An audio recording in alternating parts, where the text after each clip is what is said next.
Rabu 10 Februari 2021, Kecamatan Amen menggelar Musrembang Cam yang merupakan forum musyawarah tahunan para pemangku stakeholder di tingkat kecamatan untuk mendapat masukan mengenai kegiatan prioritas pembangunan di wilayah kecamatan yang terkait. Ya, alhamdulillah hari ini terima kasih Kecamatan Amen telah melakukan Musrembang Kecamatan dengan melakukan kegiatan meeting yang mana usulan diinput di aplikasi SPD. Alhamdulillah tadi sudah kita laksanakan dan berjalan dengan sukses, di mana usulan-usulan desa tadi sudah divalidasi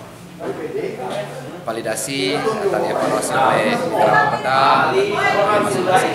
Mudah-mudahan apa yang kami usulkan se-Kecamatan Amen ini termasuk usulan desa dan kelurahan mudah-mudahan bisa terkabul semuanya.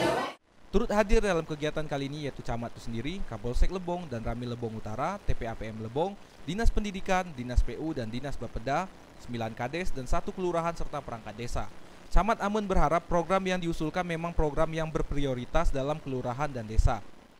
Ya, mudah-mudahan yang disampaikan kepala desa tadi, mudah-mudahan itu akan kita musyawarahkan atau kita rapatkan bersama atau kita inikan duduk bersama dengan OPD-OPD terkait apa sih yang kendala-kendala yang menyangkut yang sifatnya untuk kepentingan pelayanan kepada masyarakat, khususnya masyarakat Kecamatan Amen, tentunya masyarakat Kabupaten Lebong.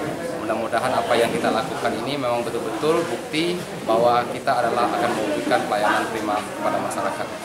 Selaku Ketua PPSI Kecamatan Amen, semoga dari 21 usulan minimal 80% bisa tercover, difasilitasi oleh pihak UPT terkhusus 3 item yang paling penting yaitu pelapis air kotok dan beberapa pelapis air tersisir seperti di Desa Sukarajo, Nangetayo 1 dan beberapa aliran air kotok.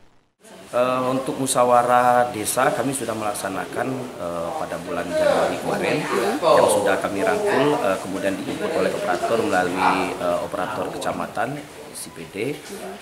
Hari ini dibahas, kemudian dikerucut menjadi beberapa usulan sebanyak 21 usulan.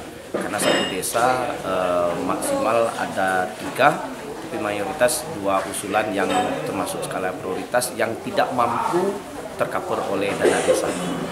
Dari Sade Amen, Widya Dandika, Lebong TV melaporkan.